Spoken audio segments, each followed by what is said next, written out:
It used to be so simple and also so awful. If you were 50 in 1955, you were a 50-year-old matron, and there was very little deviating from this. You might perhaps have lived an eccentric or unorthodox existence, but you were still broadly a matron.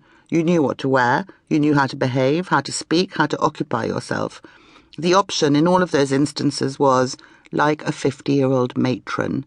They had a role, those women, matriarch or spinster, and they got it and got on with it.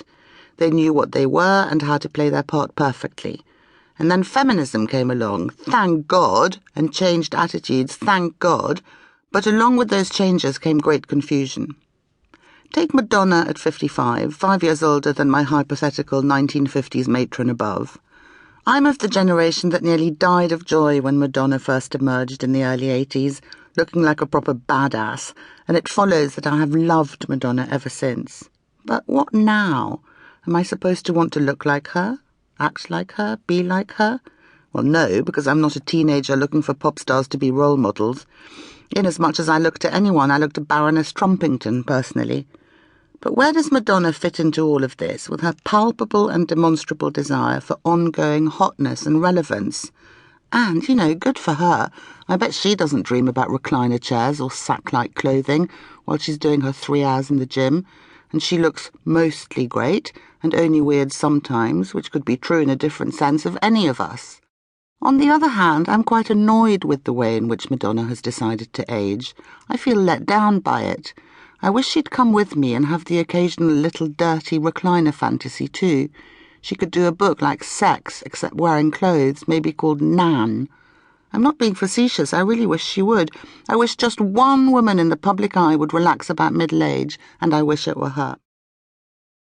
Charting a course. Now, let's take a little trip. On this island over here, you have a lovely, lush, verdant land, all fecund vegetation and swoony, head-turning blooms. And on this island over here, you have a wintry wood. The trees are black and bare. The desiccated leaves are lying on dry ground. Nothing is green. If you look up, you can still see the sky. Unfortunately, it's raining. Between the two islands is a narrow strait with a gentle current pulling towards the wood, and a little boat is bobbing about in the water. You're in the little boat, rowing. The question is, how hard do you row? Do you grit your teeth and head straight for the wood on the basis that, since it's going to be where the boat ends up, you may as well not waste any time? Or do you take a more leisurely approach? Do you drift and dawdle? Do you jump out and float about on your back for a bit, thinking the wintry wood can wait? Or do you straightforwardly refuse to row forward towards the wood?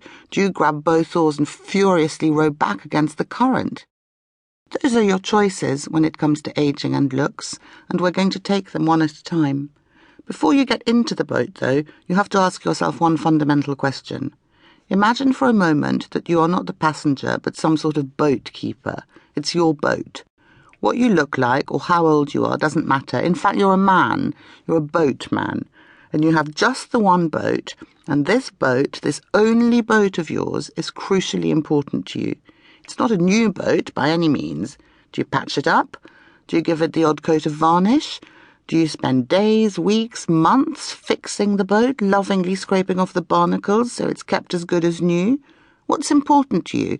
That the boat works, that it functions as a boat, that it's serviceable? Or do you really cherish that boat and hate the idea of it looking tatty and spend a sizable part of your time ensuring that it stays spick and span? Or maybe you think it's a knackered old boat. Not much point doing anything to it because the boat and I both know that sooner or later the boat will be buggered. As long as it stays afloat until then, I'm happy.